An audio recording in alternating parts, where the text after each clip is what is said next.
the world. And thank you for joining us at the opening of the 2025 Global Protection Forum.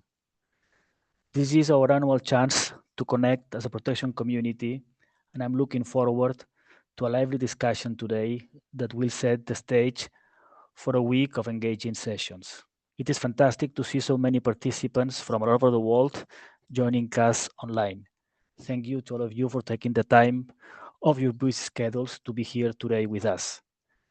In 2025, funding cuts and the need for an hyper-prioritized humanitarian response have come at a time when humanitarian crises are marked by a rising levels of violence against civilian populations, including women and children, and a total and absolute disregard for international law and humanitarian principles. Most humanitarian crises continue to be driven by protection risks, while specialized protection responses and collective action to achieve protection outcomes are put under serious stress. A few weeks ago, we published the Global Protection Update for 2025, which provides a consolidated analysis of protection trends across clusters operations. Despite being under immense pressure, protection partners from 23 countries contributed to the protection risk assessments conducted at national to national level, offering their time, expertise, and understanding of the context to provide us with the most accurate possible picture of protection risks and resulting needs. Many thanks to all of them. We now have a risk severity snapshot available for more than 2,000 geographical areas, ensuring protection risks are fully reflected in humanitarian planning and that no area and no one is left behind. These offer essential evidence for policy engagement and for operational discussions. It is particularly critical at a time when misinformation and disinformation are on the rise, often distorting the truth and undermining trust in the legitimacy of humanitarian action. As of September 2025, protection cluster in those 23 countries estimate that 395 million people, majority of them are women and children, are exposed to protection risks, including attacks on civilians, abductions, and forced recruitment, gender-based violence, and the presence and use of explosive ordnance, restrictions of movements. The convergence of the risk coupled with the erosion of protective environments has created an unprecedented protection crisis, challenging both humanitarian response and political accountability. So this week, we'll look at topics core to the work of our protection clusters, and many of you who join us today from frontline responses to solutions efforts, all with the lens of communities and local actors at the centers of those responses. Today, we have the chance of having a panel discussion with experts on the protection of civilians in conflict. But first, we are particularly delighted to welcome Mrs. Anna Ram, Deputy Humanitarian Director of the Swedish International Development Cooperation Agency, and Ramesh Ragasinham, the representative of OCHA in Geneva, for some opening remarks. Anna, thank you for being with us today, and the floor is yours. Thank you so much. And ladies and gentlemen, distinguished colleagues, good morning, good afternoon, good evening, wherever you are. It's really a true privilege to have the opportunity to share some introductory remarks to this opening session of the Global Protection Forum. This forum has never been more important. Protection is, as we all know, a priority for all of us, and it's an important priority for Sweden. It's a key objective in SIDA's new humanitarian strategy, placing a particular emphasis on the reduction of the risks of violence, threats, and abuse facing crisis-affected people. Our work has so far involved strategic collaboration and support to our partners, as well as support to critical system-wide processes. And together with Switzerland, we have also co-led the Protection Donor Group, a fora that is offering donors a strategic platform for collective advocacy to protection work and remain at the core of humanitarian action in the reform being implemented in the humanitarian reset and beyond. The GPC's Global Protection Update that has been mentioned from October 2025, which Joseph briefly presented, it exposes crucial importance of actors in the humanitarian development and peace sectors, as well as donors, to collectively work towards strengthened protection of affected populations and a reduction of violence. I think at this time we are faced with an extraordinary gap between needs and funding available, and we need to be vocal on why protection must continue to be a central pillar in humanitarian action. First of all, it's a priority of affected people, and we know this. And a recent Ground Truth Solutions report shows that people frequently report feeling unsafe in their daily lives, and that the personal safety and fear of losing a loved top the list of people's concerns. In Chad, DRC, Burkina Faso, Gaza, and South Darfur, more than half of people surveyed report feeling unsafe where they are. Let's be clear, protection is life-saving. It's not just an abstract concept, but foundational to the humanitarian core mandate and crucial for sustaining human life, mitigate human suffering and dignity amidst conflicts, fragile settings, and disasters that we see all over the world. At a time of dwindling resources, we also have to remind ourselves that protection for violence prevents need for assistance to arise in the first place. So violence, coercion, and deprivation trigger, exacerbate, and perpetuate humanitarian needs and vulnerabilities. To reduce the need for humanitarian assistance, we therefore urgently need to step up our collective efforts and ensure that protection of people in humanitarian crisis across the globe is our core priority. Cost effectiveness matters, of course, but so does quality, dignity, and safety. In the current rush to prioritize, rationalize, and prove value for money, we, as donors, have a responsibility to demand and support partners in upholding quality standards, consideration of diversity, equality, and inclusion, and most importantly, safety. I think, moreover, humanitarian coordinators have an essential role in prioritizing protection and defending humanitarian principles.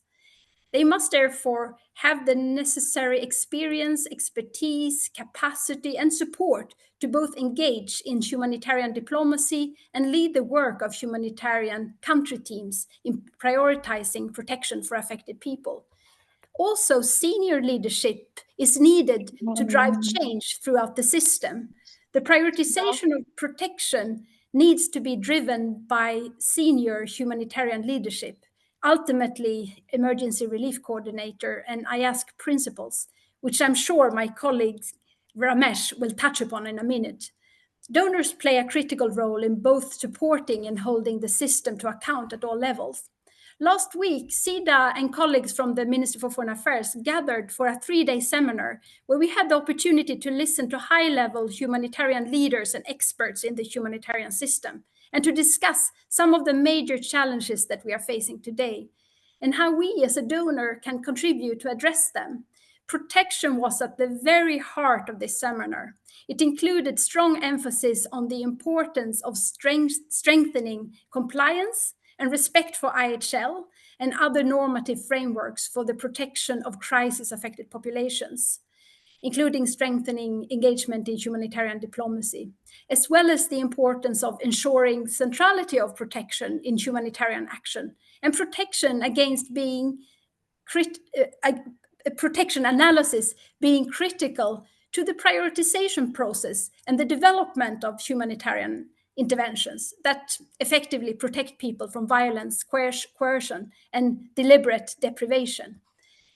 So lastly, this week, we look forward to learn more about how member states and donors can continue to deploy its support to humanitarian actors and the humanitarian system at large in the important task of safeguarding and strengthening protection as a core pillar of humanitarian action, and to contribute to effective protection for crisis-affected people, also in collaboration with actors beyond the humanitarian sphere. I'm therefore not alone in thinking that the event of the Global Protection Forum has not been more important and timely than it is in 2025. Thank you. Thank you very much, Anna, for your words for continued support to protection. Thanks, Anna, and thanks to all the colleagues in SIDA and all the protection donor group. So let me now pass the floor to Ramesh, the representative of OCHA here in Geneva. Ramesh, the floor is yours. Thanks very much, Joseph. I hope you can hear me now. I know I was having a problem with the mic before. Thanks very much. And it's a huge pleasure also to follow Anna. For me, it's a huge honor as well to join all of you today to share a few brief remarks on this opening session of the Global Protection Forum.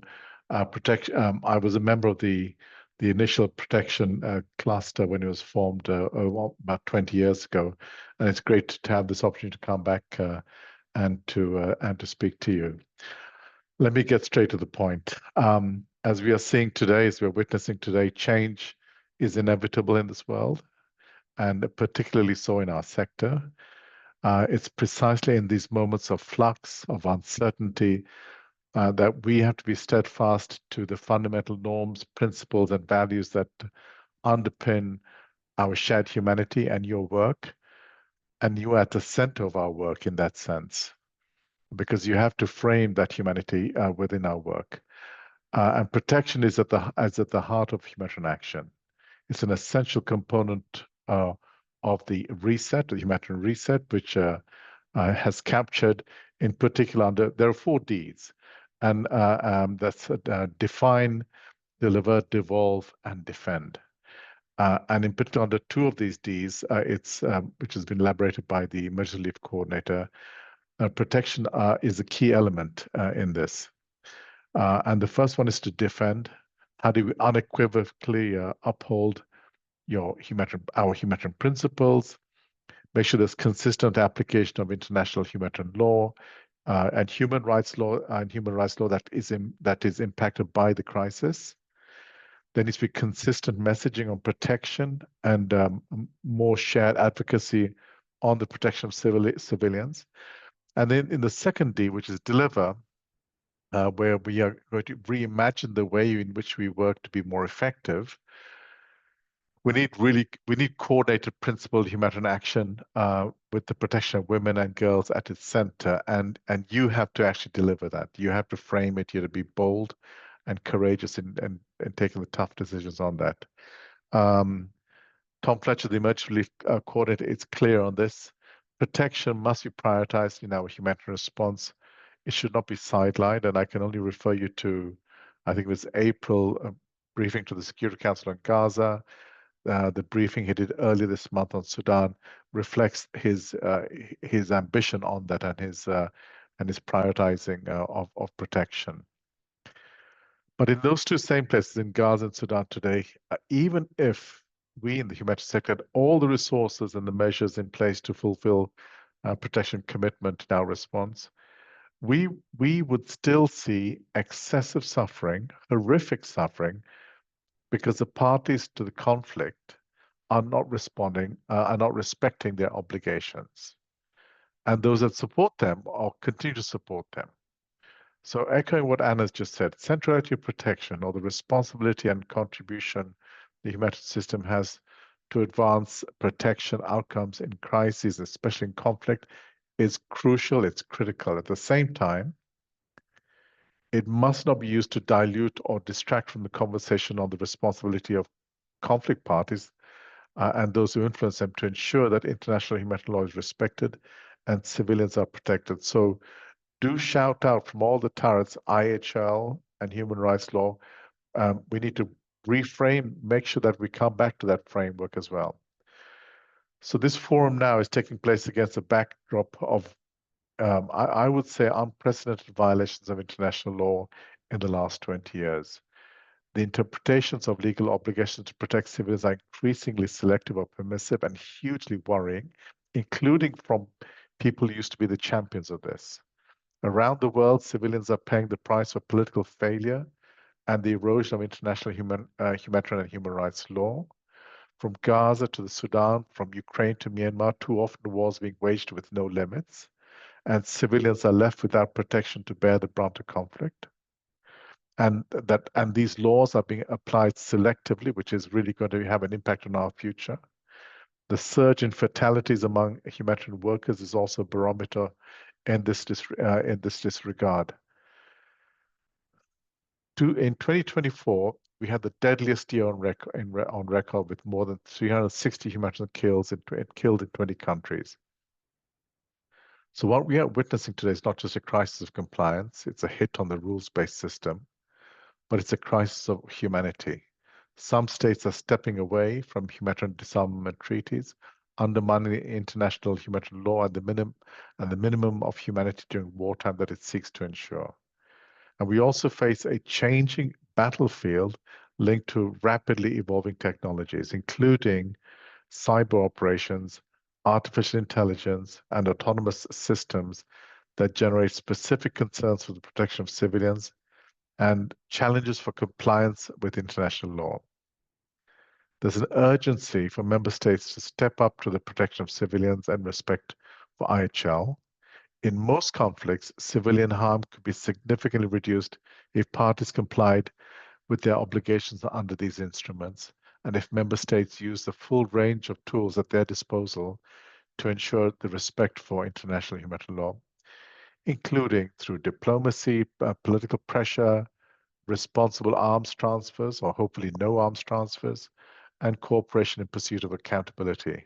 There are many examples and opportunities to build on, ranging from state policies and practices to ensure the protection of civilians to the ICRC's global initiative on international humanitarian law.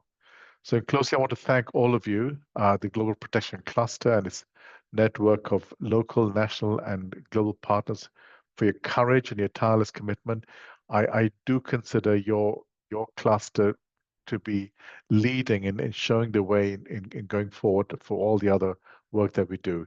So we have to have you standing right at the center at the front of all of this.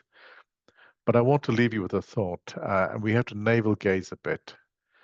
How do we prioritize what is most important in the protection sector itself and make sure those things are clear at the forefront? IHL, human rights has to be at the forefront of our work. And we must frame this work firmly in these instruments. And so therefore, this is also not just an analysis of the situation today, but it's a record for tomorrow as well.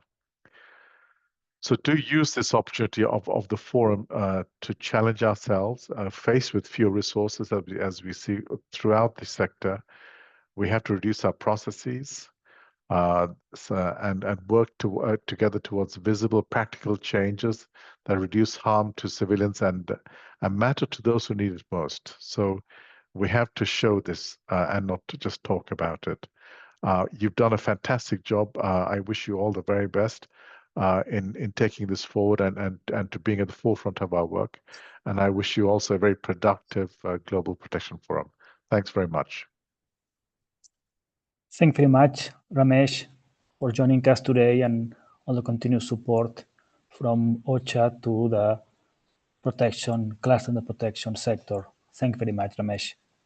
Listening to Anna and to Ramesh, also looking at more than almost 500 people connected from all over the world, from so different sectors, from the NGOs community, local partners, UN agencies.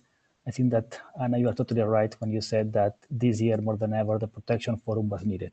We need to sit, discuss together, and put on the front protection in such difficult times.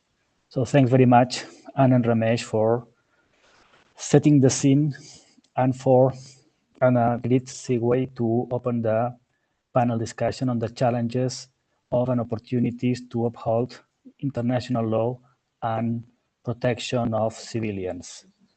I'm pleased to introduce Mrs. Catherine Andersen, Special Representative for the Protection of Civilians at the Norwegian Ministry of Foreign Affairs, who will moderate the panel discussion. Catherine, over to you. Thank you very much, Pep, and thank you for the introductory speakers so far, and welcome to the panel discussion part of this opening session. So as Pep said, I'm Catherine Andersen, Special Representative for Protection of Civilians at the Norwegian MFA, and I'm very grateful for the opportunity to moderate the discussion, as protection is a cornerstone of our humanitarian strategy and as has been well represented in the introductory speeches, that it has two pillars. It's respecting and promoting respect for international law, counter perceived or actual double standards in its implementation. And the other pillar is, of course, supporting the operational humanitarian protection response and advocacy that so many of you are doing on a daily basis. The humanitarian reset has been mentioned and is, of course, crucial to all of us. And Norway supports a humanitarian reset that is guided by the centrality of protection, lean coordination, and effective localization. So the conflicts and emergencies, coupled with financial and political challenges to humanitarian action and principles, is felt first and foremost by people living in the areas affected. The UN is challenged to reform, and the impact on local and international NGOs is wide-reaching. And the overall ability to respond and be accountable to affected communities is challenging. So it's time to come together to pool resources, mobilize political will, as protection is a question of global and national security, really, and therefore of concern to all. To preserve human dignity and to avoid civilian harm is the pathway to peace and reconciliation, as I'm sure you all are aware and is very real to you in your daily work. And before I hand to the first speaker, I would just like to remind all of you on one important event coming up. It is the 5th International Safe Schools Declaration Conference in Nairobi on 25th and 26th of September. Civil society, international organizations, and a high number of conflict-affected states have already registered and are coming. But I would encourage all the states and donors in this meeting, you also need to mobilize and show your interest and support and solidarity and engage in the protection of children and education. And this event is, of course, an opportunity for that. So I call on you to participate either from Capital, Embassy, or Missions. I'll put the link for registration in the chat and hope to see many of you there. So now to our excellent panel that we have invited to share their perspectives on opportunities and challenges in upholding international law and protecting civilians. The panel is first Pierre Aparaxin, Head of Protection of Civilian Population Unit in ICRC. Our second speaker will be Abdullah Sistioy, who is the Deputy Director of Global Operations Divisions of the Office of the High Commissioner of Human Rights. That is the most complicated title so far, but I hope I managed. And then we have Alma Taslijan, Disarmament and Protection of Civilians Advocacy Manager from Humanity and Inclusion. Then we have Gunvor Knag Fylkesnes, Director of Advocacy for Save the Children Norway. Then we have Kifaya Kraim, International Advocacy Officer of the Women's Center for Legal Aid and Counseling in Palestine. And finally, we have Sandrine Lusumba, Executive Director of Sofepadi of the DRC. An excellent panel for us there, and I will start with Pierre from ICRC. What do you see as the main challenges for compliance with the Geneva Conventions and the protection of civilians currently? Pierre, the floor is yours. Thank you very much, and thank you for inviting the ICRC to join the opening of a 2025 Global Protection Forum, which is a unique moment to connect, as was already mentioned, with the protection community. Well, respect for IHL is in crisis, as was already mentioned, with all the consequences for the protection of civilians. This is, of course, not an abstract issue, and millions of people are experiencing untold suffering. Well, the purpose of the Geneva Conventions, of the additional protocols of all IHL, is to protect victims of armed conflicts. The rules have, of course, to be respected to ensure its protective role. But what has to be respected, it is the law correctly interpreted. When we speak about IHL interpretation, it is the law interpreted according to its protective objective. And so we see today some particular challenges. One concerned the blatant disrespect for IHL and the complacency we too often see for this blatant disrespect. In all the conflicts that were referred, we see, only to mention some example of disrespect, well, indiscriminate attacks, destruction of vital infrastructure such as water system, denial of humanitarian access, attacks on medical facilities, on schools, etc. And too often we observe a sort of normalization of these violations. Blatant disregard is met with silence or with denial or with a kind of a tacit acceptance. And such normalization of disrespect, of course, cannot be accepted.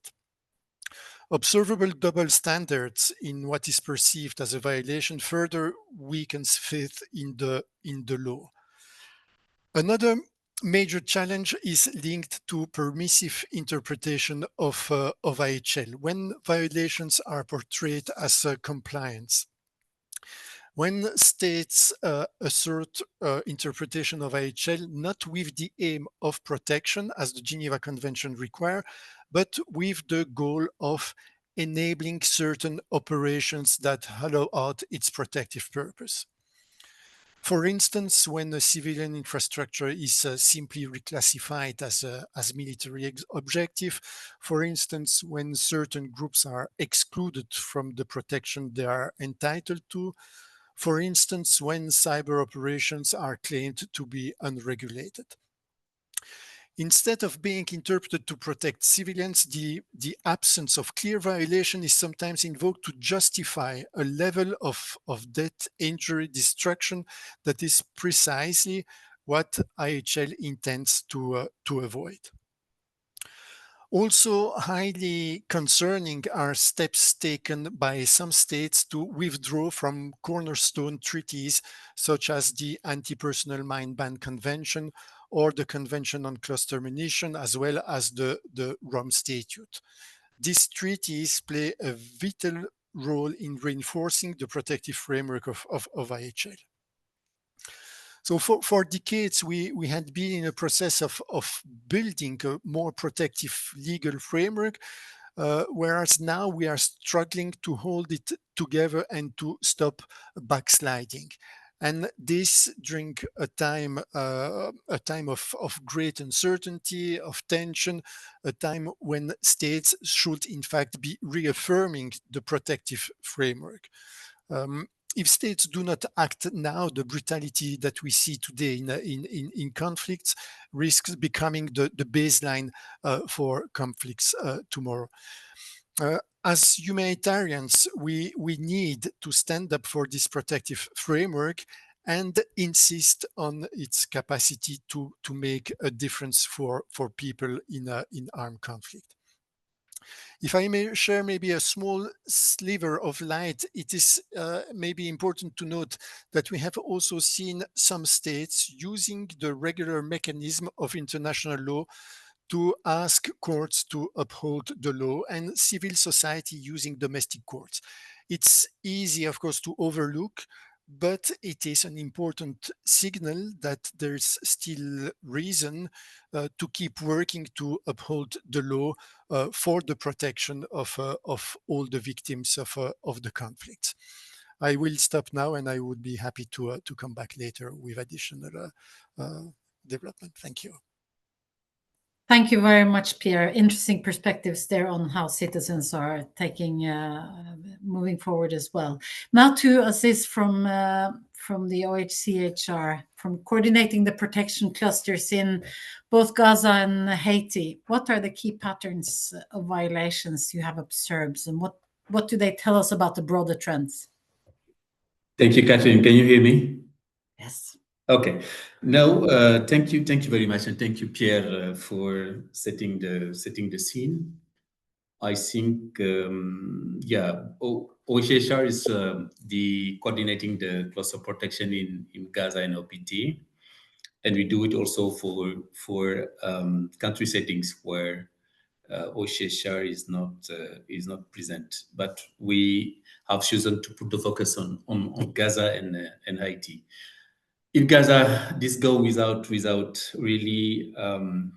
saying. We all know what is going on over there, and it is one of the questions I was asked last week to answer during the EU-UN partnership roundtable was if we are still up to the task in terms of protection. And my question to all the participants was that if we are up to the commitment we made, I mean how we said in French, les pères fondateurs, to preserve the future generation from the scourge of war. This was my question, and I think the answer is obvious. It's likely no. It's likely no.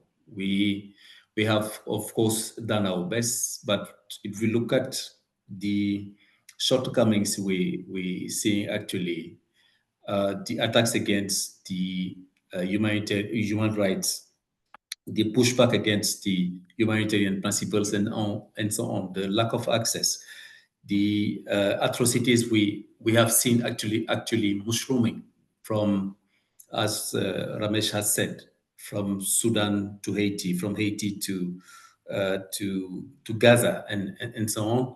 We are very far from definitely meeting the commitment we have made.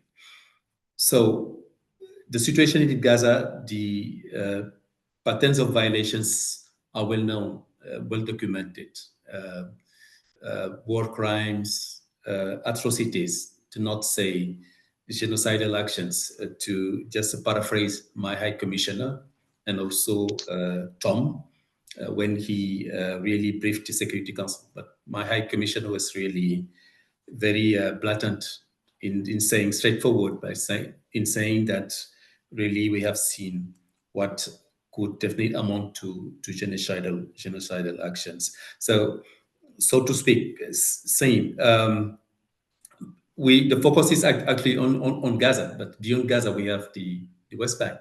Communities in West Bank are bearing the worst impact of a system of violence, discrimination, oppression, and deprivation by state and settlers violence is increasingly really an integral part of this coercive environment that we are actually observing in OPT, particularly actually in West Bank. I know that some colleagues will definitely come back to that. For Haiti is definitely one of must be considered as the failure of the international community. So I have been in Haiti before the earthquake and during the earthquake to respond to the post-disaster situation after the hurricane, the earthquake, and then hurricane. All the mobilization of the international communities were successful in definitely improving the situation. And now if we see what is happening and the type of challenges our colleagues are and the communities in Haiti are facing with, in terms of the gang, the violence definitely being entertained by gang members, abduction, rape, sexual violence, children being actually kidnapped and so on, and the deprivation of access to health, food, water, sanitation, and so on. We are very far from what we should definitely be seeing happening actually. And this is happening why? This is a question we should all ask ourselves, because of a lack of accountability. Accountability on the side of the international community, because we have seen now with this crisis of multilateralism, a lot of a new approach, which is more transactional. Definitely some partners we are talking about the lack of resources, but many partners are actually shying away from really abiding and standing for the principles and of moving away from a normative approach. And just definitely we need to make it clear to everyone. Human rights is a life-saving.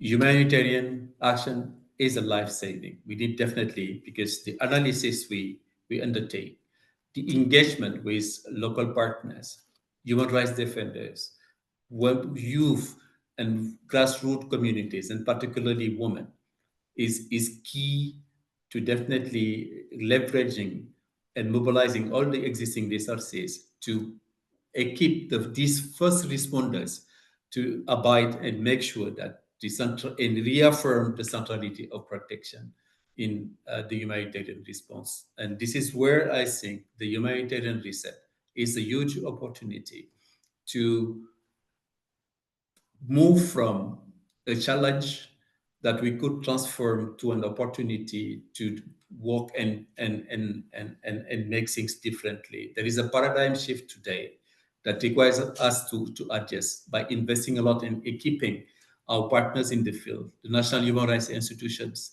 the human rights defenders, grassroots communities, youth and women, to be really equipped and recognized as such and protected enough to really make sure that protection is really the utmost priority in the course of the humanitarian action. Thank you.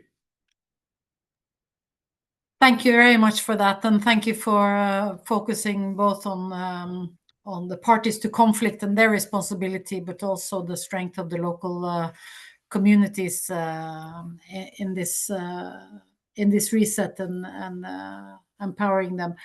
So Alma from Humanity and Inclusion, a new trend is some states leaving some of the weapon conventions and treaties. I would like to underline that it's just some states, it's not everyone. But there is also an alarming increase in the use of explosive weapons in populated areas. And from your perspective, what do you see as the most critical impact on civilians and the challenges that we must collectively address? Thank you very much, Catherine, and hello to everybody from wherever you have logged in to listen to us today. I think what we all kind of heard since the beginning is that we are witnessing a profound erosion of long-standing humanitarian norms. And states are not only failing to comply with these mine action weapons treaties, but in some cases explicitly withdrawing from them, as you said, Catherine. It's only few, but still it is quite worrying for us. At the same time, bombing and shelling is a reality of many countries where we see ongoing wars. And what is the worst thing is this all what we have seen and what we are seeing are predictable patterns of harm that we know how unfold, but we also know that they could be stopped. So we have seen three critical challenges in HI. At first, this deprioritization of international humanitarian norms and disarmament commitments, landmines and cluster munitions, as well as other key arms control frameworks, besides legal obligations, rely on this political will and sustained cooperation. When states retract from these commitments or fail to implement them, the entire system of civilian protection weakens. It just kind of crumbles down. When we heard these rumors about states exiting the treaties, we knew that this trend will risk ongoing decades of progress achieved by collective work of states, affected communities, but also civil society. We do understand that the current challenges are very, very demanding or very explicit, but still we cannot treat this as an exceptional situation. This is really existential threat to the norms, to the international humanitarian law, but also threat to the security of the population, where countries that have decided to exit these treaties, states leaving or violating treaties such as the Mine Ban Treaty or the Convention on Cluster Munition, is not strengthening the security. Reintroducing landmines would not make states safer, it would make them morally weaker and legally compromised. This is not just a policy reversal. This is not a strategic, we say, adjustment. It is an act of moral vandalism, a fake security promise.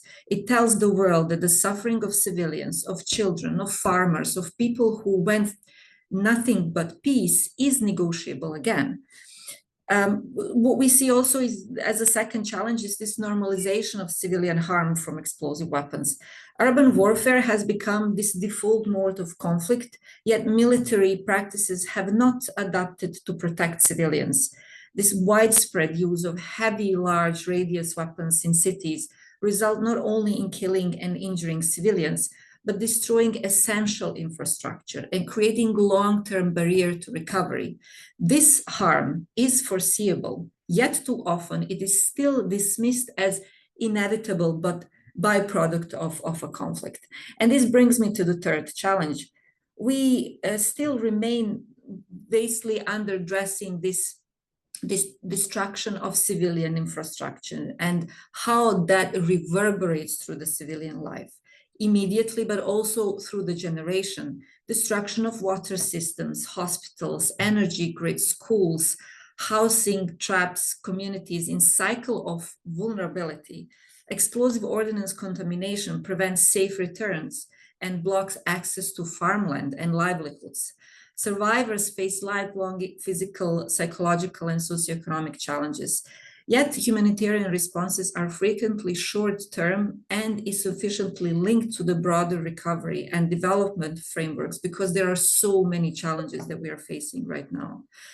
But to address these challenges, we must collectively insist on stronger military policies and practices, consistent treaty implementation, and long-term inclusive support for affected communities. This is what we have to insist. And we must ensure that the voices of communities living with the consequences of explosive violence are at the center of decision-making processes. Civilian protection cannot be seen as optional or voluntary. It must be shared and measurably priority across humanitarian, political, and military spheres. Over to you, Catherine. Thank you, Alma. Thank you very much for that. I will now move to Gunvor from Save the Children. Much of what Alma has described and the other panelists have described really disproportionately affects children. And what are the main challenges that you have observed in the past year? Thank you, Catherine, and thank you, everyone. Yeah, sadly, we are really witnessing a historic rollback on children's protection in war and conflicts. We just released, actually last week, our annual Stop the War on Children report with this year's title, Security for Whom? Militaries Funded and Childhood Forgotten. And in fact, 2024 was the worst ever recorded for children in conflict. 520 million children, that is 1 in 5 children worldwide, now live in conflict zones, close to conflict incidents. And nearly 42,000 grave violations were verified by the UN in 2024. And that is in fact a 30% increase compared to the previous year. And these violations, as you know, it's killing and maiming, abduction, attacks on schools and hospitals, recruitment, sexual violence, and denial of humanitarian access.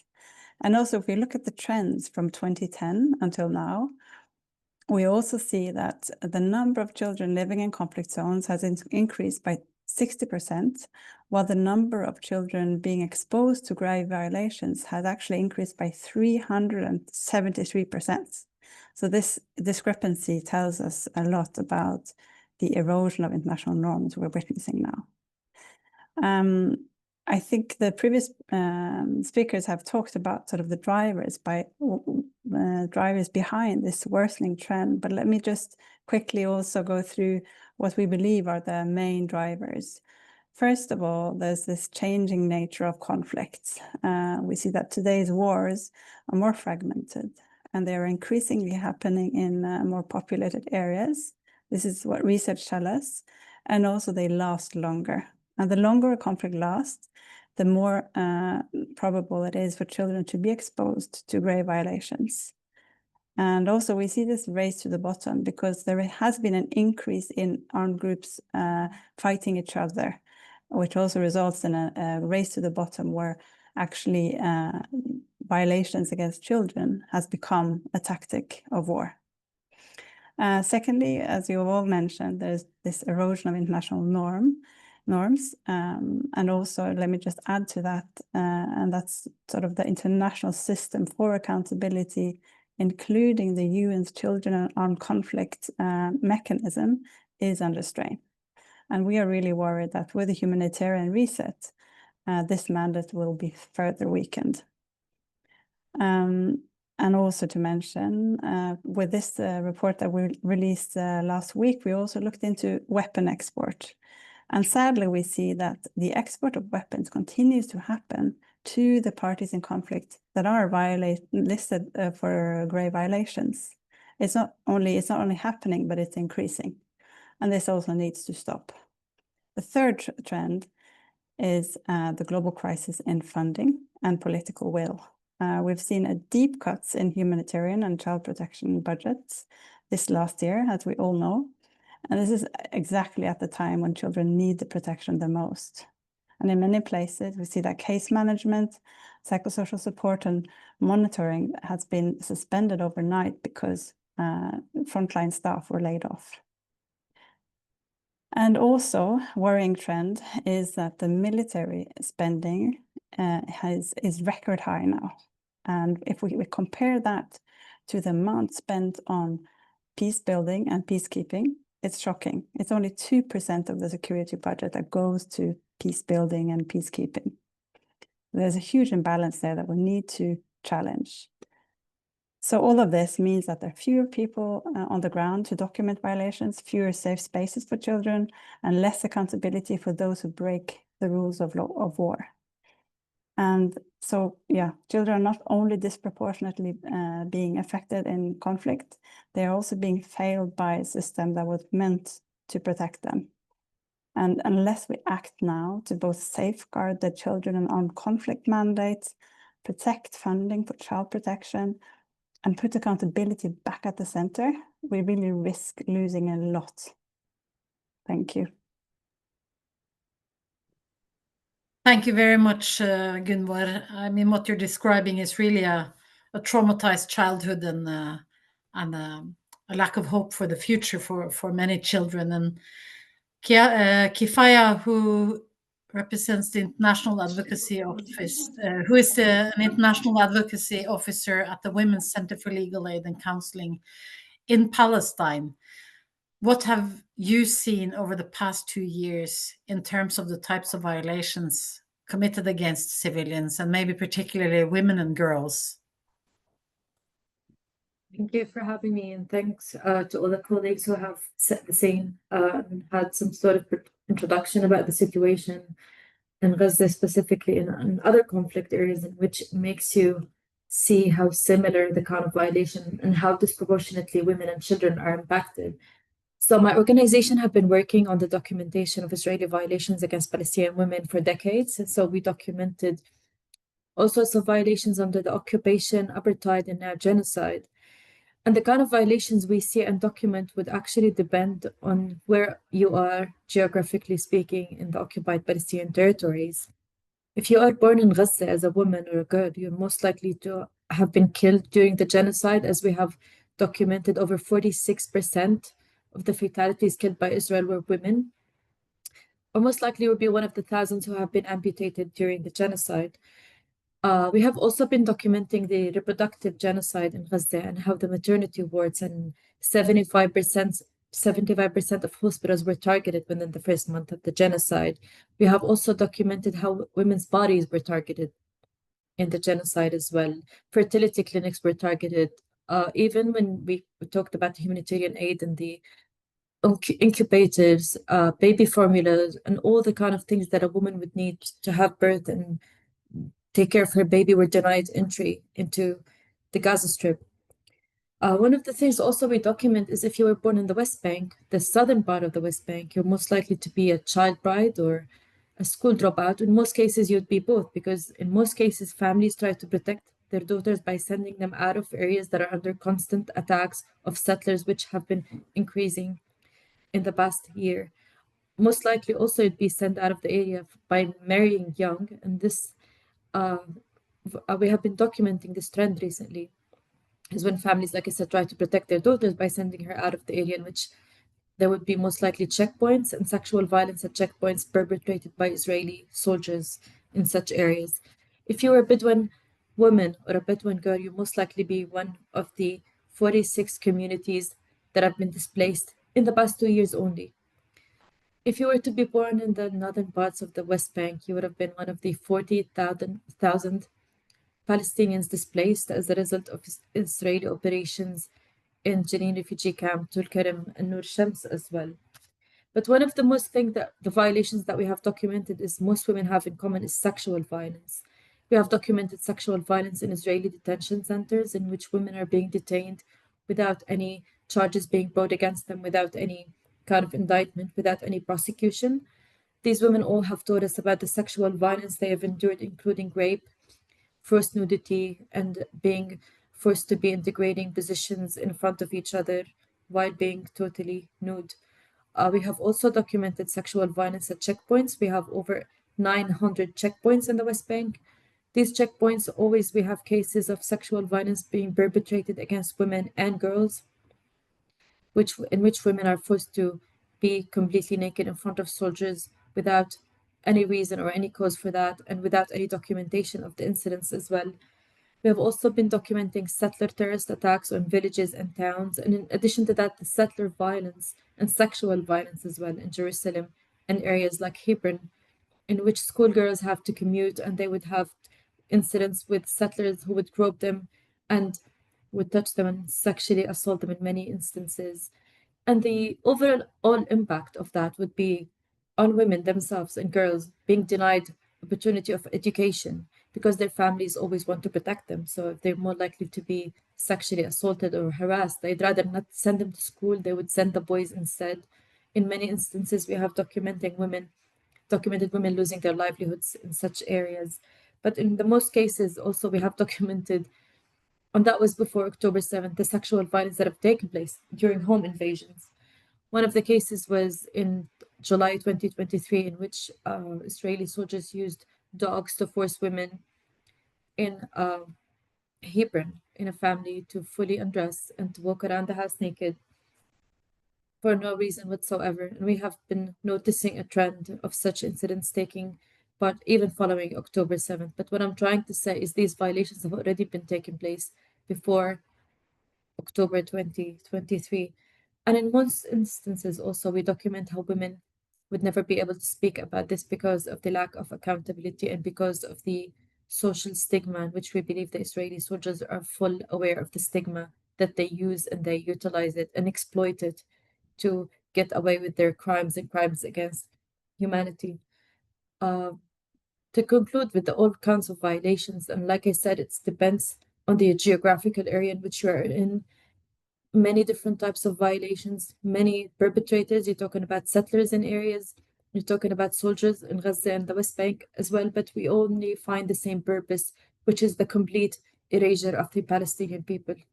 Thank you.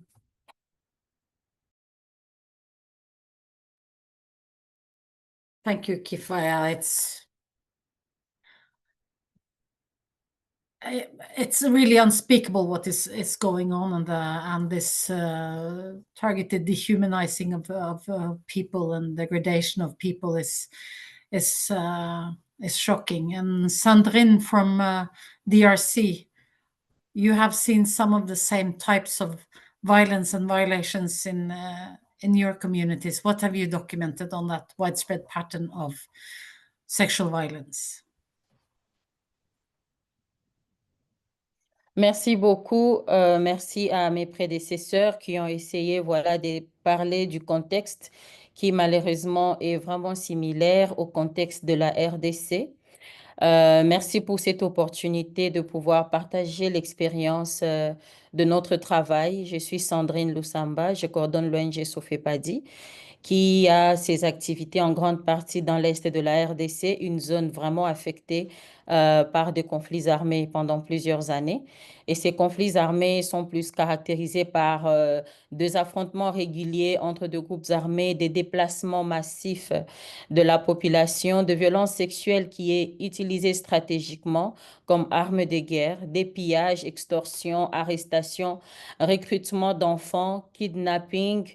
Il y a quand même beaucoup des histoires qui caractérisent ces conflits au niveau de la RDC. Alors concrètement, ces dynamiques signifient que une femme congolaise, pour une femme ou une jeune femme congolaise, pour aller au champ, au marché ou chercher même de l'eau ou du bois, peut déjà constituer un risque d'agression, peut déjà être exposée au risque d'agression, de viol ou de kidnapping au quotidien. Seulement, dès le début de l'année jusqu'en septembre, les sous-clusters VBG a pu répertorier près de 900 000 cas juste pour 2 provinces, tout en sachant que les conflits en RDC couvrent toute la partie Est, sans aussi compter que la situation de violence basée sur le genre est vraiment sur tous les pays, même si le caractéristique lié au conflit ou non au conflit est aussi en prendre en compte.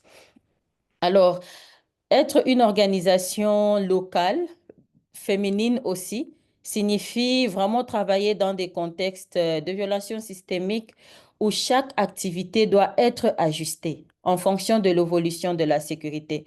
Donc, c'est pour dire que nous travaillons vraiment en mode adaptatif permanent.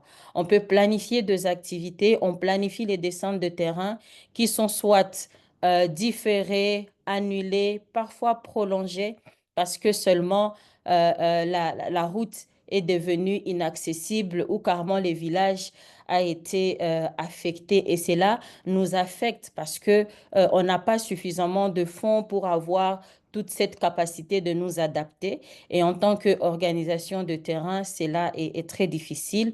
Des interventions nocturnes pour soutenir de femmes ou des filles qui sont victimes. Il arrive qu'on doit faire appel à un de collègues ou au médecin ou au psychologue tard dans la nuit parce que seulement il y a un cas qui arrive, mais pour aussi veiller à sa sécurité, c'est une situation qui très souvent est difficile. La pression et les risques pour les staffs. Donc, plusieurs de nos staffs, nous-mêmes, nous sommes sujets à des intimidations, des menaces, des attaques ciblées. Il y a eu des situations comme ça. La gestion du traumatisme secondaire de staff. Nous devons aussi nous rassurer que nous-mêmes ou nos collègues ou les autres organisations qui interviennent doivent intervenir dans de bonnes conditions pour apporter une assistance de qualité. Mais malheureusement, on est tous aussi affectés avec ces traumatismes secondaires, mais qui malheureusement n'est pas aussi prise en compte de façon considérable dans le fonds que nous arrivons à mobiliser. Alors, il arrive aussi de fois que en intervenant dans ces genres de situations, on est, comme je disais, on est soit nous-mêmes obligés à fermer, à continuer à monitorer la situation pour nous rassurer que nos collègues, même les bénéficiaires ne sont pas exposés. Alors, pour une organisation comme la nôtre, l'un des plus grands défis est de maintenir la continuité des services, que ce soit les services médicaux, les services d'assistance psychologique, l'accompagnement juridique. En ce moment, nous avons une situation en RDC où des grandes zones des grandes villes sont assiégées ou prises par les groupes armés. Et cela fait que nous ne sommes pas en mesure d'assurer l'accompagnement juridique dans ces zones ou carrément d'intervenir soit en termes de prévention ou en termes de réponse aux personnes qui sont dans le besoin. Alors, malgré ces conditions qui changent, nous sommes là, les organisations féminines sont là, limitées en termes de moyens, limitées en termes de capacité logistique, mais nous restons proches de la communauté pour essayer d'assister tant soit peu. Merci.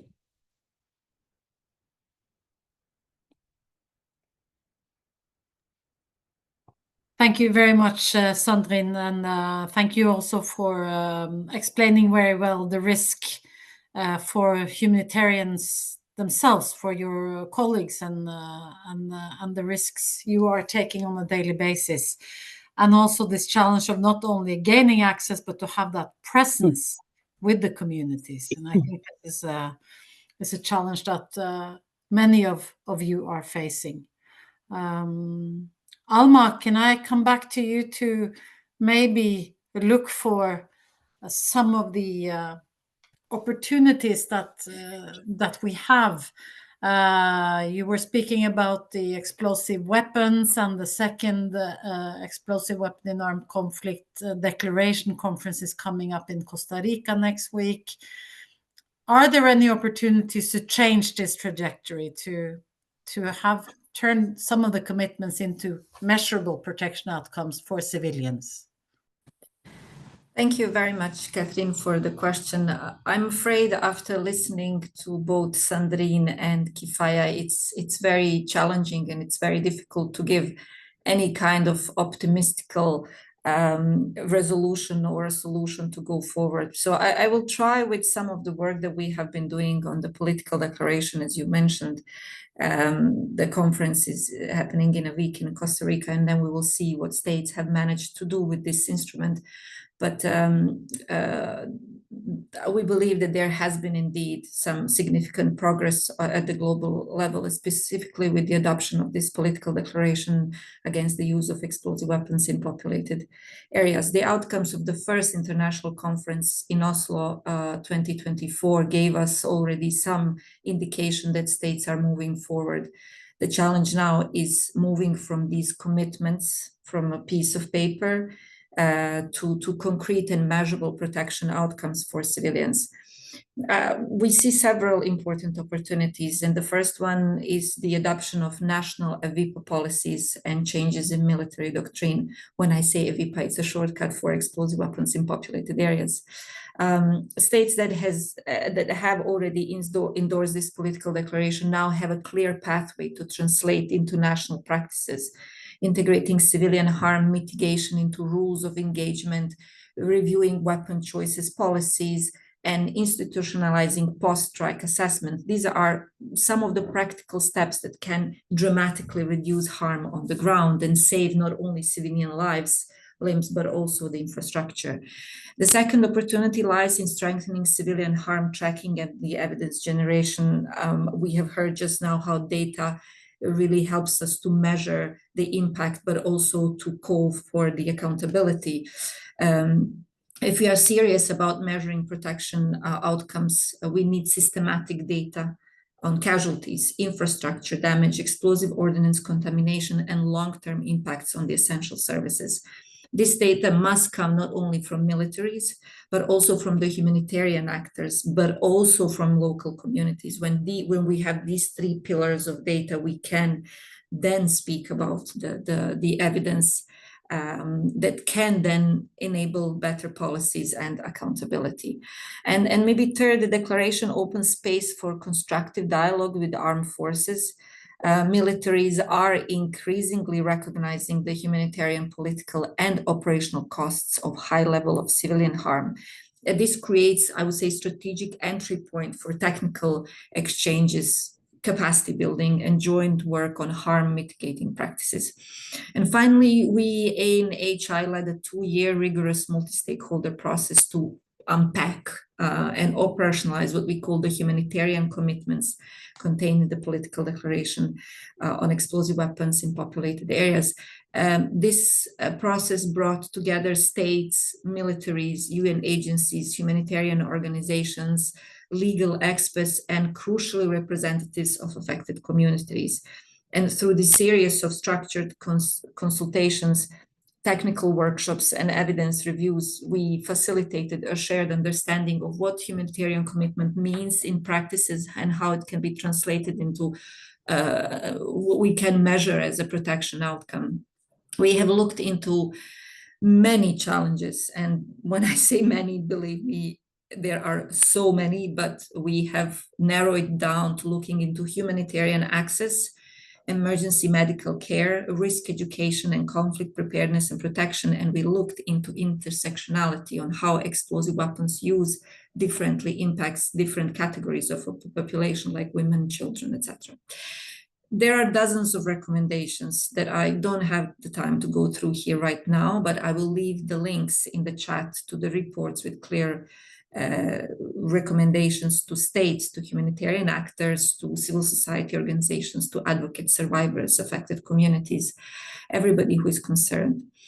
By convening these diverse actors, we all work together to build a consensus on practical pathway for states and humanitarian operators to really transform a political commitment into real improvements for civilians living under the threat of explosive weapons. We were building this political declaration for years, and we cannot risk that this is just another document that is endorsed but never implemented or never really looked in what kind of benefit it can bring to affected communities and the population.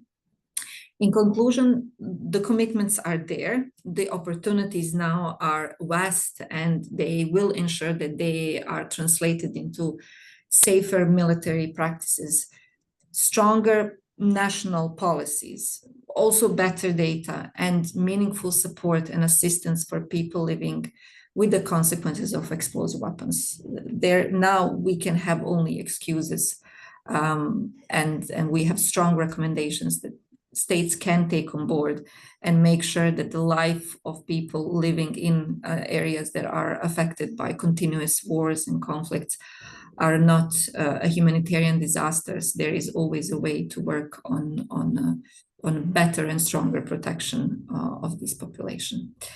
Over to you, Catherine. Thank you very much, Alma. Sandrine, back to you. Alma has spoken very much about states and the military and working with them. You have some examples of community-led protection, which is really the backbone of the humanitarian protection response. Can you share some examples for us of your community-led protection efforts? Thank you. Oui, merci beaucoup. Alors, au niveau de la communauté, il y a des initiatives locales, concrètes, auto-organisées et qui créent vraiment un changement de façon durable du moment où ces initiatives sont voilà, acceptées, mais aussi bien reçues dans la communauté. Je peux vous partager quelques initiatives. Par exemple, quand nous travaillons au niveau de la communauté avec de parajuristes ou avec de médiatrices locales. Donc, ce sont de groupes de femmes, bien sûr. Il y a aussi, bien sûr, des hommes qui sont formés en médiation communautaire et des parajuristes qui sont en mesure, voilà, de documenter certaines violations de droits humains, d'orienter les survivants et les survivantes vers le service parce qu'ils sont formés, parce qu'ils savent comment orienter et ils ont en leur possession les circuits de référencement, bien sûr. Et ces groupes de personnes aident aussi à rassembler des preuves pour des tribunaux, mais aussi ils permettent carrément, au niveau de la communautaire, ces femmes, je parle plus des femmes parce qu'en majorité, ce sont des femmes, elles ont pu identifier des conflits, mais aussi ou carrément travailler ensemble avec la justice, accompagner dans la collecte des preuves, bien sûr, pour éviter des règlements de comptes violents, si je peux le dire. Et dans la majorité de cas de violences basées sur le genre, spécifiquement de violences sexuelles, il y a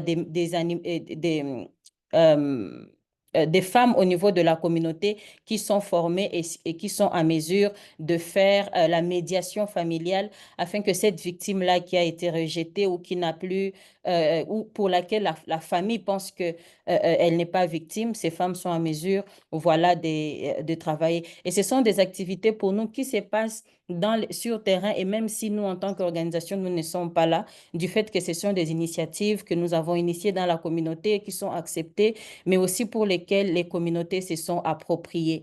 Il y a un deuxième exemple des espaces sûrs ou des groupes de dialogue au niveau de la communauté.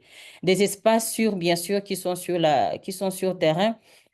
Ce sont des espaces auxquels les femmes et les filles accèdent et elles jouent un rôle fondamental dans la construction de la résilience. Dans ces espaces, les femmes et les filles se rencontrent pour des thérapies de groupe ou carrément pour l'apprentissage de métiers. Et dans ces espaces, nous profitons aussi pour sensibiliser ou pour informer les femmes et les filles sur leurs droits. Et ce sont des initiatives qui, aujourd'hui, vous pouvez arriver dans un espace sûr, vous n'allez pas trouver un staff de Sofepadi, mais vous allez trouver des membres de la communauté qui se sont appropriés et pour lesquels nous continuons à faire de l'accompagnement. Dans ces espaces, bien sûr, les femmes sont sensibilisées sur la planification familiale, sur l'hygiène menstruelle, ainsi de suite. Malheureusement, ces espaces sont aussi parfois ciblés, non plus tard qu'avant-hier, notre espace sur Abounia, un très grand espace qui a servi d'espoir des milieux, d'endroits où les femmes venaient pour se ressourcer, a malheureusement été brûlé comme dommages collatéraux dans des émeutes dans un camp des déplacés. Donc, c'est pour montrer que ce sont des endroits qui sont acceptés par la communauté et pour lesquels la communauté s'approprie. Et voilà, au sein de la communauté aussi, toujours, comme un autre exemple, nous avons initié des groupes de dialogue. Il y a des groupes de dialogue qui sont dans la communauté, des groupes de dialogue communautaires. Il y a des groupes de dialogue au niveau des universités qui réunissent les étudiants. Nous avons aussi initié des groupes de dialogue masculins. Ce sont des espaces dans lesquels que nous mettons en place dans la communauté et nous faisons en sorte que la communauté s'approprie. Et quand eux-mêmes, au niveau de ces groupes de dialogue, identifient un problème dans la communauté, ils peuvent nous contacter et ensemble, on met en place un plan. Si c'est un plan de sensibilisation, quels sont les messages qu'ils peuvent amener dans la communauté? Et s'il faut mettre en place un plan même de résolution pacifique de conflits au niveau de terrain, nous travaillons ensemble pour que ces membres de ces groupes soient outillés afin que la résolution se passe dans la meilleure possibilité. Alors, voilà un peu beaucoup des exemples. À part ça, il y a aussi des mécanismes de gestion de plaintes. Ce sont nos organisations, pas seulement Sofepadi, même d'autres structures qui interviennent dans les zones. Nous arrivons à initier, mais du moment où la communauté s'approprie, nous voyons des résultats. Et ces mécanismes de gestion de plaintes, par exemple, permettent maintenant à la communauté d'être autonome en termes de décider ou de réclamer s'il y a des choses qui ne se passent pas bien ou d'alerter s'il y a, par exemple, de violations, s'il y a de projets qui ne sont pas bien exécutés ou même s'il y a des idées, parce que la communauté maintenant a la possibilité de communiquer avec les structures pour dire que voilà, notre idée, c'est ça, voilà le besoin, et si nous concevons une activité ensemble, ces besoins sera répondu. Voilà un peu des exemples. Euh, des exemples que nous mettons en place dans la communauté et qui marchent très bien.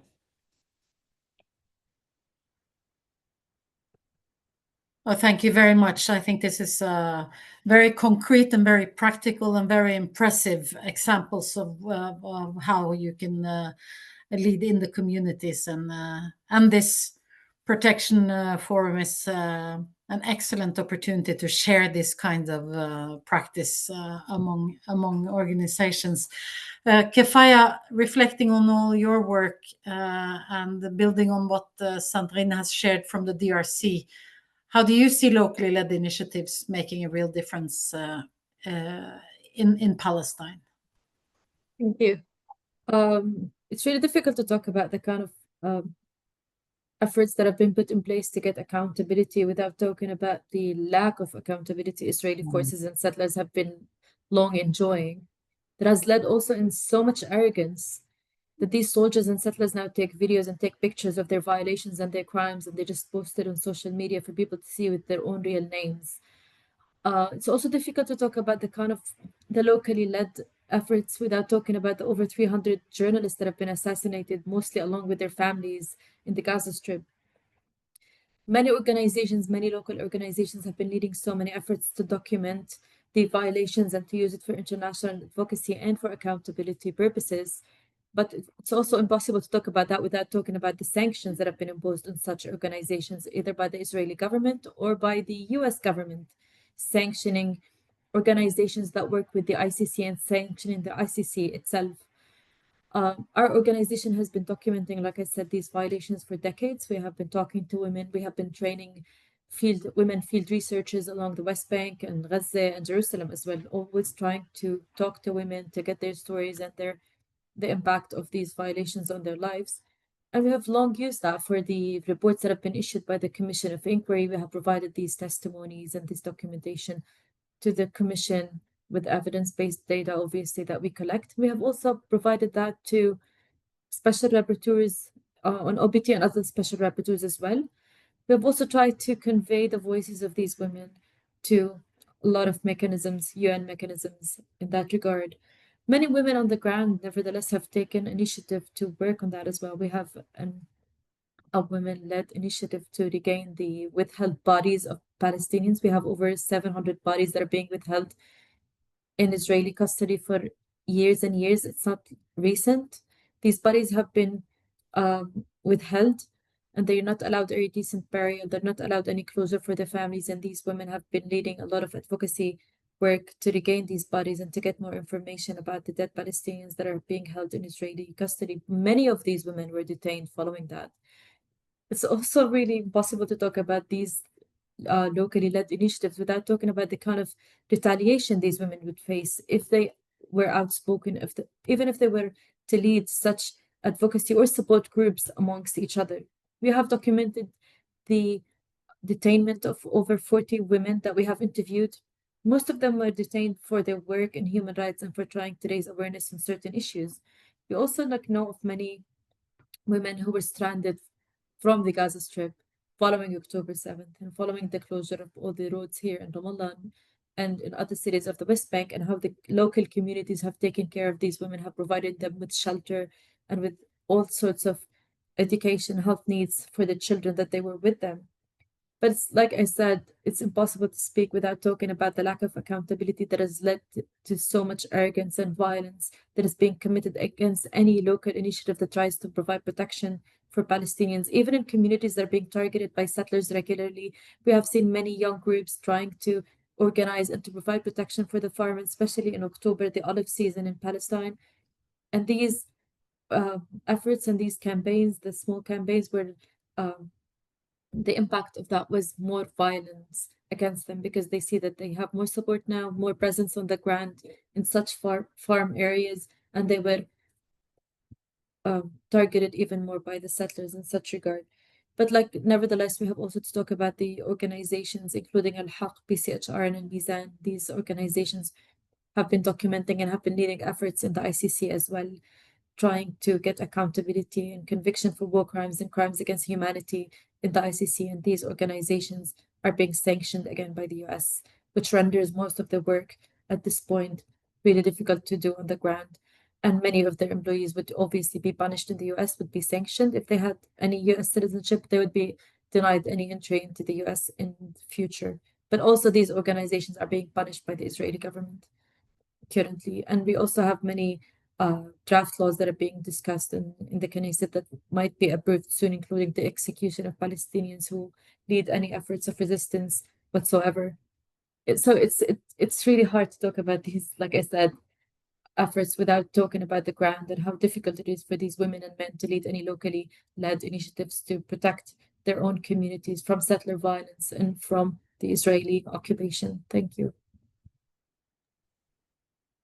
Kifaya, it's just unimaginable what people are facing, and you are completely right. You cannot speak about the efforts without clearly shining a light on the violations and the violence and harassment that people are, and the risks that people are subjected to.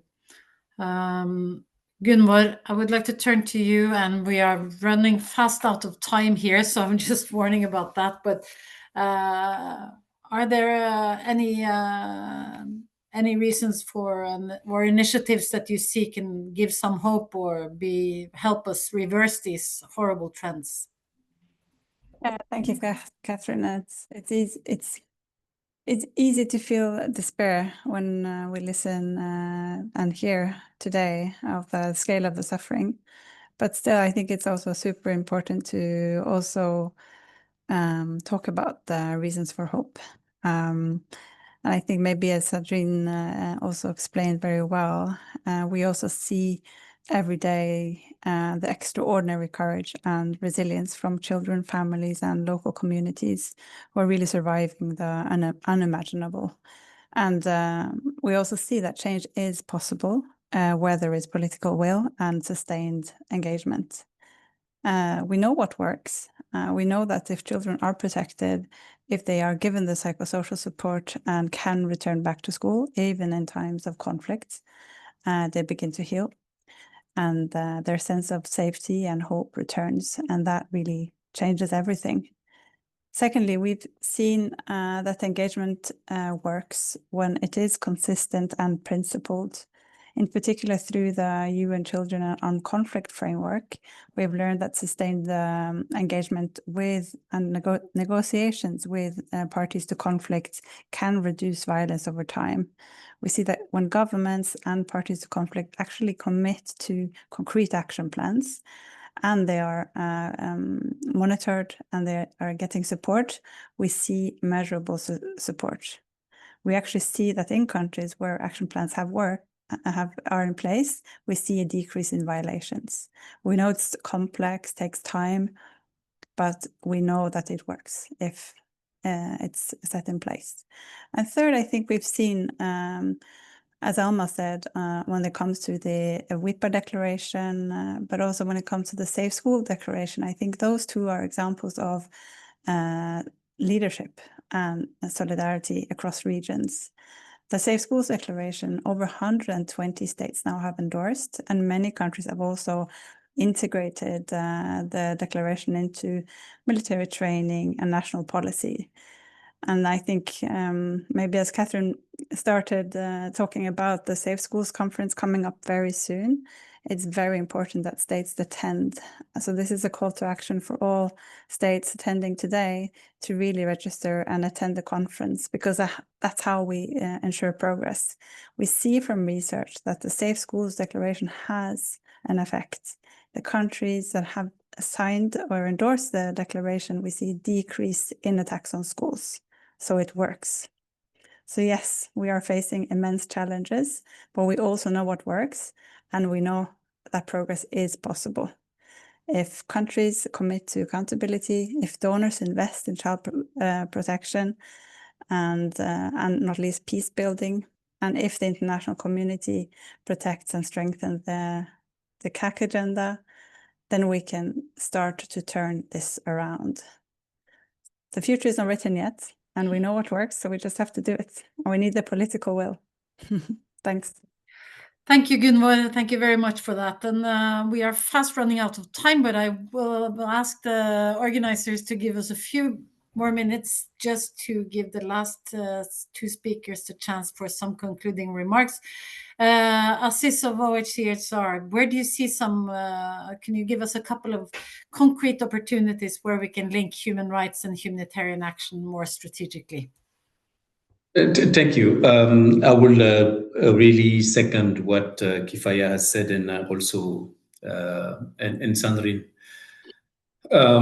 We definitely, human rights and humanitarian action are closely interlinked in the protection agenda.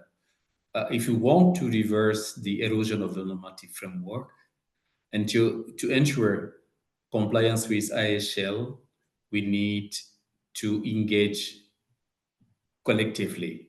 We need a collective commitment. This is a joint goal that will impact positively on the overall humanitarian response. We need to know that. And I strongly support the recommendation to leverage the the human rights mechanism. And we have a concrete example with OPT, with the independent investigation mission, but also the special rapporteur did an excellent work when all doors were closed and was quite a sort of a lack of faith that we could definitely reverse the situation. We have seen the excellent work that have been done jointly by the special rapporteur, but by the High Commissioner in terms of advocacy. Reversing the accountability toolbox to engage the responsibility of the companies, countries providing support to Israel make a big difference. We have seen that, and this is possible. This is the reason why information management, information collection, documentation is key to definitely enable this different mechanism to definitely come as an addition to. We don't hear you, dear. Sorry, you can't hear me? We hear you. We hear you. Okay. That's a local problem. I was a bit lost. So just saying that we need to leverage these mechanisms, and voices of national and local actors as well, to building synergies and embracing diversity and complementarity of our mandates. So we need to collect information, share the information, and definitely escalate this information to make this mechanism definitely to be the vehicle for the respect of international law and humanitarian law. Just to conclude, I will say, if we don't act now to strengthen respect for international humanitarian law and international human rights law and provide accountability for violations, we will see a future with increasing armed conflict. This is what we have seen actually now happening. More brutal and more protective conflict. This will be devastating for people and the planet.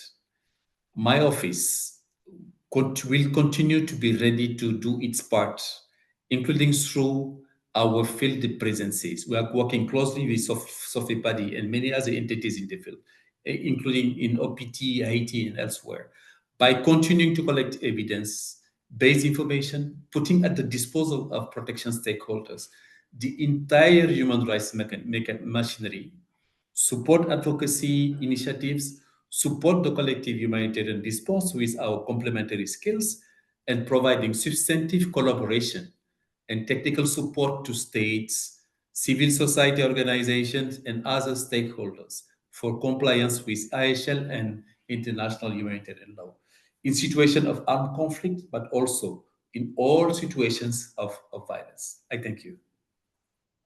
Thank you very much, Assis. And Pierre, a lot is pointing to states here and how they are conducting themselves. And just briefly, the ICRC Global IHL initiative, what is coming out of that dialogue, in your view? Thank you very much, Catherine. Yes, well, indeed, the Global IHL initiative was launched last year by the ICRC with 6 states to galvanize political commitment to uphold IHL. The initiative confronts the hard truth we have all insisted on. Well, the compliance with IHL is much too often completely lacking. So 91 states have joined the initiative, and the first phase of consultations engaged roughly 130 different states through different meetings. A progress report was released a few weeks ago, and it summarizes discussions that were held so far and identifies concrete areas for further reflection and action. Some of the key messages emerging from the consultation include, notably, the reaffirmation of IHL centrality. Upholding IHL is essential to reduce suffering and to achieve lasting peace in armed conflicts. A second key message is of course, the focus on protection. IHL application must center on protecting those affected by war. then this necessity to make IHL a political priority. Respect for IHL must be treated really as a core political and legal obligation. And another key message concerns the strengthening of national implementation and accountability. Effective national systems to implement and enforce IHL, including to investigate, prosecute, and punish serious violations, are vital to prevent further violations and ensure accountability. The first progress report on the initiative highlights some concrete proposals from states to strengthen respect for IHL, including, for instance, proposal for updated military trainings, for stronger national accountability mechanism, for identifying risk factors that heighten the likelihood of violations and for addressing them before or as they emerge, and also proposal for responding to growing concerns about potentially unjustified attacks on medical facilities by exploring practical ways to strengthen precautions. A global high-level meeting will take place next year to consolidate the recommendations and convert the momentum into commitments. In its dialogue with states, the ICRC reminds in particular that it is the states that are the primary duty bearers under IHL. So their leadership is critical in shaping a culture of compliance and accountability. But yes, their commitment must go beyond words. It should be reflected in operational behavior, investigation into violation, support to humanitarian access, and their political commitments starts, of course, at home, but also goes beyond taking measures domestically. It is crucial that states have a duty to call their allies when they violate IHL and demand that they stop. Of course, supporting independent humanitarian action, including safe access as well as protection for humanitarian personnel, is of course also an essential expression of commitment to international humanitarian law. Thank you. Thank you very much, and thank you to all the panelists. Thank you for your interventions and your efforts to restore and protect human dignity in war. I will give Pep the floor to close this session. Thanks very much, Catherine, for your facilitation. Thanks very much, Pierre, Dul, Alma, Gunvor, Kifaya, Sandrine, for all your interventions. Thank you, Gunvor, for explaining and sharing with us the impact of the funding cuts, in particular to children, and I mean, the comparison between the humanitarian funding and the budget on defense. We are not in a funding crisis, we're in a political crisis. That I mean, the priorities of the countries in relation to saving lives or investing on defense. So much have been said during this session. Thanks also, Sandrine and Kifaya, for sharing us the work that you are doing with your communities at country level. I mean, listening to all of you from the protection cluster perspective, I mean, it's been powerful and it gives us all the arguments and the strengths to continue and be determined to continue our protection work with all of you. And our commitment to continue collecting evidence and data for advocacy and to always prioritize protection risk mitigation in the humanitarian responses based on data and evidence. To continue amplifying the voices for advocacy, voices like what we hear from Kifana today on Palestine. The need to continue advocating and pushing for accountability on human rights violations and to support local partners in their work. Our commitment to and determination to continue supporting protection community-led initiatives, and in particular, the amazing work that women-led organizations are doing at the country and in the field. Sandrine, your testimony was powerful, and my acknowledgement and support to the GBV partners and all the GBV community and the work they are doing with the women-led organizations. Your leadership in protection, it's amazing, and we need to continue supporting your work. So the work that you are doing, Sandrine, and the work of the women-led organizations in the protection sector. We need to continue documenting the impact on children and to continue advocating for working on child protection and all the work that all the child protection partners are doing. Thanks very much to all of you for these powerful testimonies in this first session of the Global Protection Forum. And I'm sure that it provides the basis for an amazing week that we'll have in the following days. And as Anna said at the beginning, listening to all of you, it's more clear that this protection forum was more needed than ever. So thanks very much for your work, for your voices, and count on the protection cluster commitment to continue working all together. Thanks very much. And good afternoon. Thanks very much. Thank you. Thank you, Giuseppe. Thank you, bye.